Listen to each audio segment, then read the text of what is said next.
Iran और Iran के supreme leader Ayatollah Ali Khamenei, इनकी सुरक्षा को अभेद्य बनाने वाले कवच आखिर कैसे काम करते हैं, यह हम आपको थोड़ी देर में विस्तार से बताएंगे।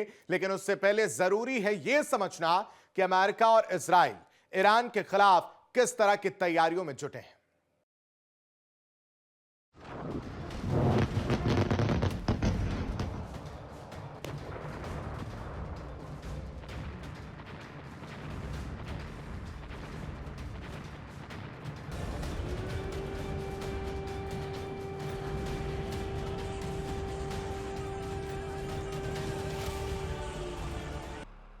ट्रंप ने एक बार फिर ईरान को खुली चेतावनी दी है। ट्रंप का कहना है, अगर ईरान में प्रदर्शनकारियों की हत्या की जाती है तो अमेरिका ईरान पर ऐसा हमला करेगा जिसकी किसी ने कल्पना भी नहीं की होगी।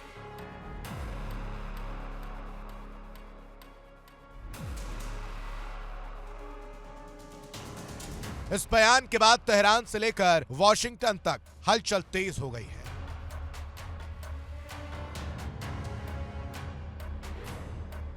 दरअसल ईरान में बीते करीब 10 दिनों से महंगाई, बेरोजगारी और आर्थिक बदहाली को लेकर लोगों का गुस्सा सड़कों पर दिखाई दे रहा है।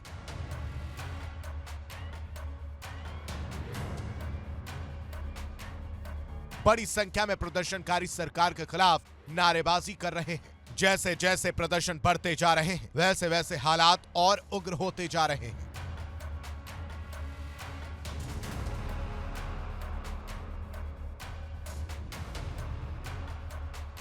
विश्लेषकों का मानना है कि ईरान के भीतर बढ़ता असंतोष अमेरिका और इजराइल के लिए एक मौका बन सकता है। ऐसा माना जा रहा है कि आंतरिक अस्थिरता का फायदा उठाकर ईरान पर सैन्य कार्रवाई की जा सकती है और इसी आशंका के बीच अमेरिका ने ईरान के आसपास जबरदस्त सैन्य तैनाती शुरू कर दी है।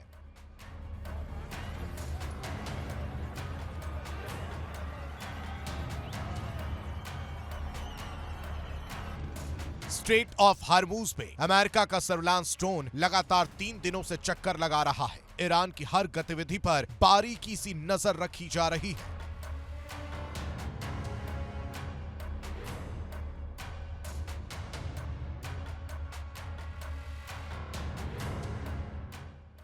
अरब क्षेत्र में मौजूद अमेरिकी नौसेना को ऑपरेशन सिक्योरिटी मोड में डाल दिया गया है। लाल सागर में भी अमेरिकी नेवी अलर्ट मोड पर है। कुल मिलाकर अमेरिकी नौसेना ईरान की लगातार घेराबंदी कर रही है।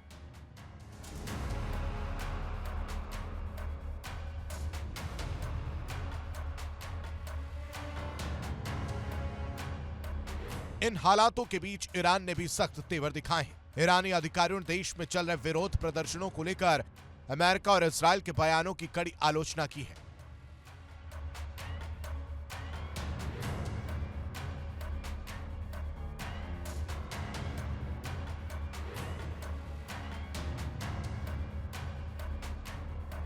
तेहरान ने साफ चेतावनी दी है कि उसके आंतरिक मामलों में किसी भी विदेशी दखल का करारा जवाब दिया जाएगा। ईरान का कहना है कि देश की राष्ट्रीय सुरक्षा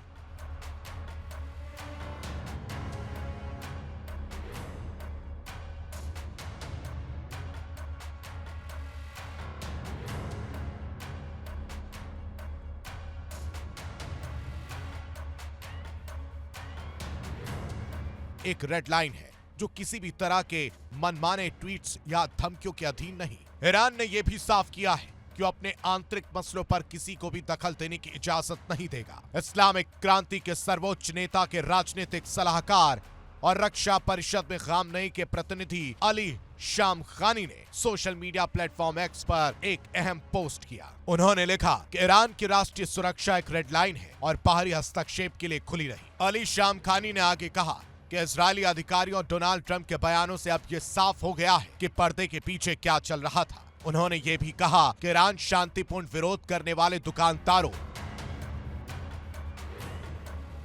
और नागरिकों और अशांति फैलाने वाले तत्वों के बीच अंतर करना जानता है।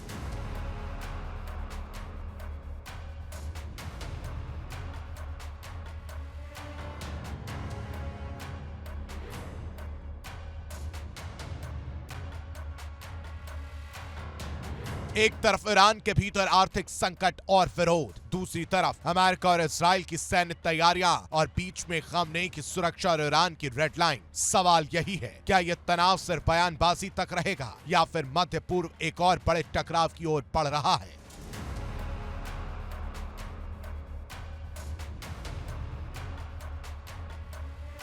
उधर इजराइल में युद्ध की आहट और तेज हो गई है। नेतन्याहू ने इमरजेंसी वॉर कैबिनेट की बैठक बुलाई और इस बैठक में ऐसे फैसले लिए गए हैं जिन्होंने मध्य पूर्व की बेचैनी कई गुना बढ़ा दी है।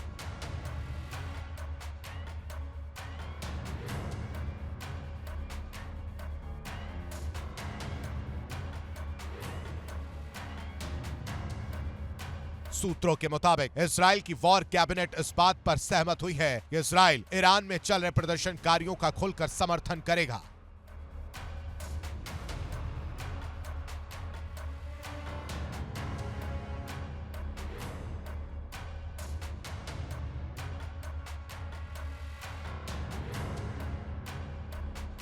इतना ही नहीं, कैबिनेट में ईरान के संवर्धित यूरेनियम कार्यक्रम को खत्म करने पर भी सहमति बनी है। यानी संकेत साफ है, इजराइल अब सिर्फ बयानबाजी नहीं, एक्शन के मूड में है।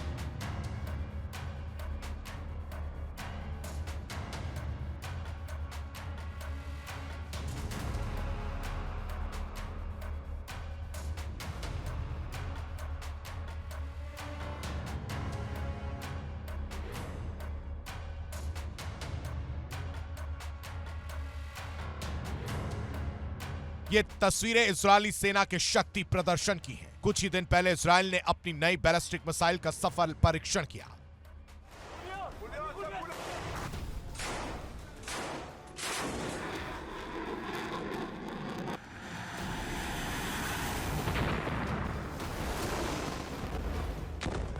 इस टेस्ट को सिर्फ एक सैन्य अभ्यास नहीं बल्कि ईरान के लिए सीधा संदेश माना जा रहा है। नेतन्याहू ने इजरायली सेना को पूरी तरह अलर्ट मोड पर रख दिया है। Action air defence system, missile units और इंटेलिजेंस नेटवर्क सबको हाई अलर्ट पर डाल दिया गया है।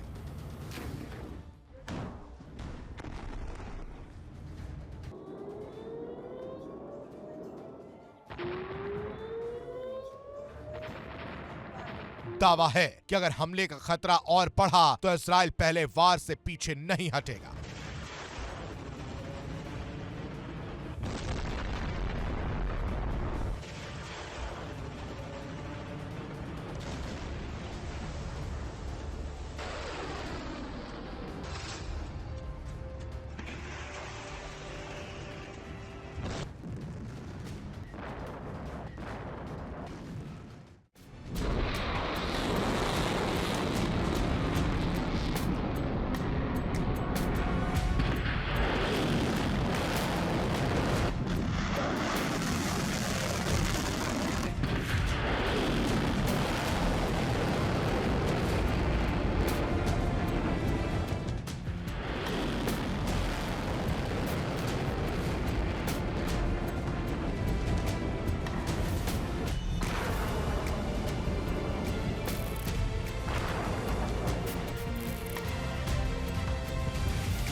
ईरानी सेना हर संभावित परिदृश्य के लिए तैयार रहने की कोशिश कर रही है। जानकारों के मुताबिक ईरान इस वक्त डबल स्ट्रेटजी पर काम कर रहा है। एक तरफ हवाई और मिसाइल रक्षा को मजबूत किया जा रहा है तो दूसरी तरफ जवाबी हमले की क्षमता भी परखी जा रही है। संदेश साफ है, अगर हमला हुआ तो जवाब भी मिलेगा। एक तरफ इजराइल की वॉर कैबिनेट, नई मिसाइलें और अलर्ट सेना, दूसरी तरफ ईरान की डिफेंस टेस्टिंग और युद्ध की तैयारी।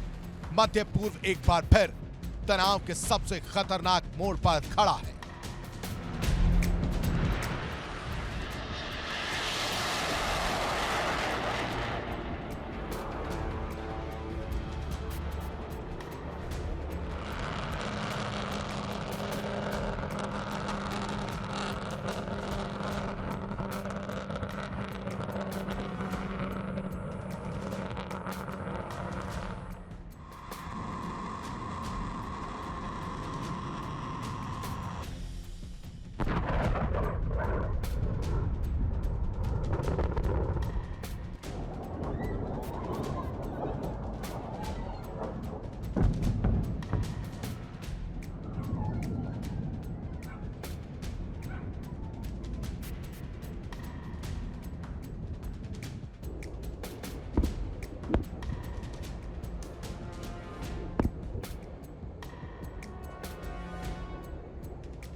सवाल यही, क्या इजराइल ईरान के न्यूक्लियर कार्यक्रम पर सीधी कार्रवाई करेगा? क्या ईरान किसी भी हमले का तुरंत जवाब देगा, या फिर ये सारा शक्ति प्रदर्शन दबाव बनाने की रणनीति भर है? फिलहाल हथियार तैयार हैं, सेनाएं अलर्ट पर है और पूरी दुनिया की निगाहें तेहरान और तेल अवीव पर टिकी है।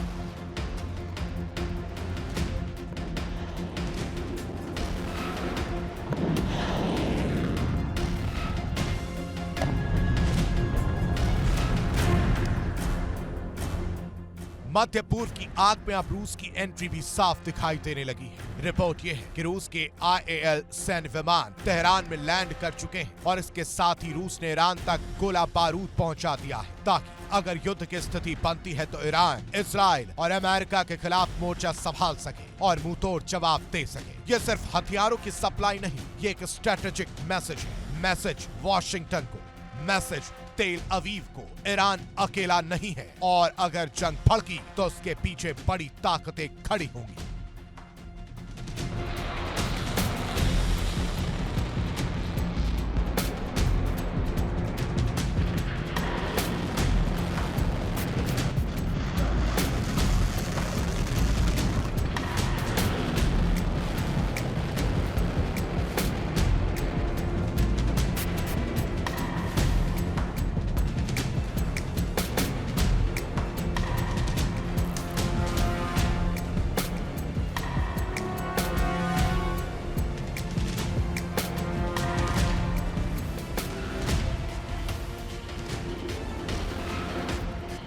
लेकिन इजराइल और अमेरिका को यह भी समझना चाहिए, अयातुल्लाह अली खामनेई जब से ईरान के सुप्रीम लीडर बने तब से लेकर आज तक वो कभी भी किसी दूसरे देश नहीं गए। यानी संकट कितना भी बड़ा हो, खामनेई ईरान छोड़ने वालों में से नहीं है और यही बात तेहरान को बाकी देशों से अलग बनाती है। याद कीजिए, पिछले साल जून का महीना इजराइल और अमेरिका दोनों बेहद आक्रामक थे, लगातार हमले, धमकियां और युद्ध का माहौल, लेकिन उस वक्त भी खामनेई ना डरे, ना झुके और ना ही वॉशिंगटन या तेल अवीव के सामने सिर झुकाया।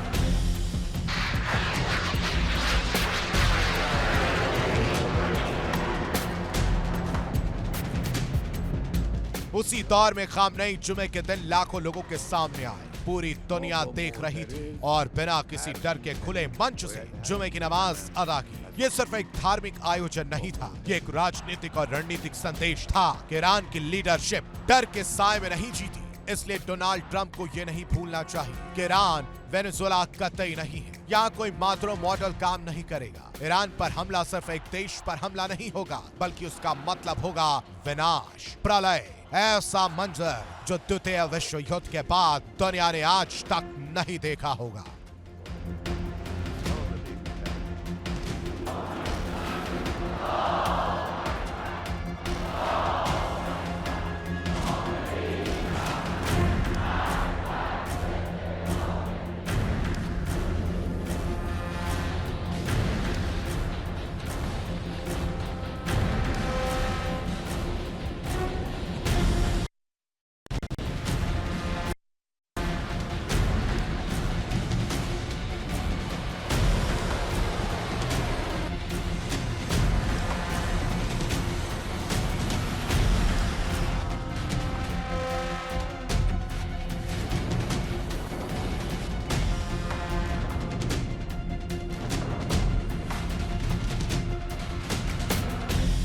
और इस्राइल के प्रधानमंत्री बेंजामिन नेतन्याहू को भी ये समझना होगा, ईरान ना गाजा है ना लेबनान। ईरान के पास मिसाइलों का पूरा जखीरा है, लॉन्ग रेंज, मिड रेंज और हाई प्रिसीजन मिसाइलें। और शायद नेतन्याहू अब तक पिछले साल जून की बमबारी को भूले नहीं होंगे, जब इस्राइल को भारी दबाव का सामना करना पड़ा था। यही वजह है कि ईरान की ताकत से नेतन्याहू भलीभांति वाकिफ है। यही कारण है कि कोई भी बड़ा कदम उठाने से पहले नेतन्याहू 100 बार सोचेंगे, क्योंकि अगर ईरान से सीधी जंग शुरू हुई तो वो सीमित संघर्ष नहीं रहेगी, वो एक रीजनल वॉर नहीं बल्कि ग्लोबल तबाही का रास्ता होगी।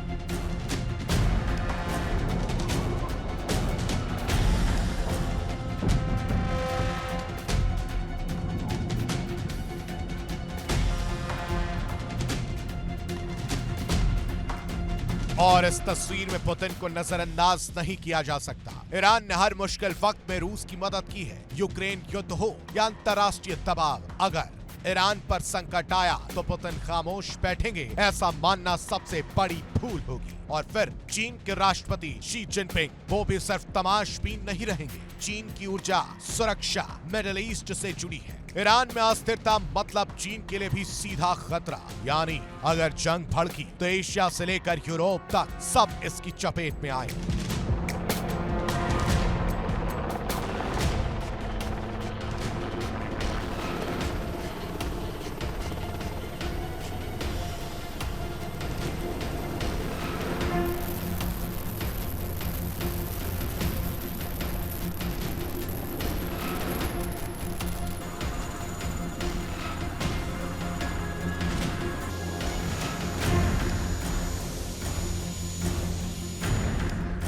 यही वजह है कि विशेषज्ञ इसे सिर्फ ईरान इजराइल टकराव नहीं बल्कि संभावित महायुद्ध की आहट मान रहे हैं। जहां एक चिंगारी पूरी दुनिया को आग में झोंक सकती है तो तस्वीर साफ है। रूस गोला बारूद पहुंचा चुका है, ईरान पूरी तरह तैयार है, इजराइल अलर्ट मोड पर है और अमेरिका नजरें गड़ाए बैठा है। अगर ये तनाव जंग में बदला तो वो जंग किसी एक देश की नहीं होगी, वो पूरी दुनिया के लिए कयामत का मंजर साबित हो सकती है। और यही वजह है कि अगला कदम इतिहास बदल सकता है।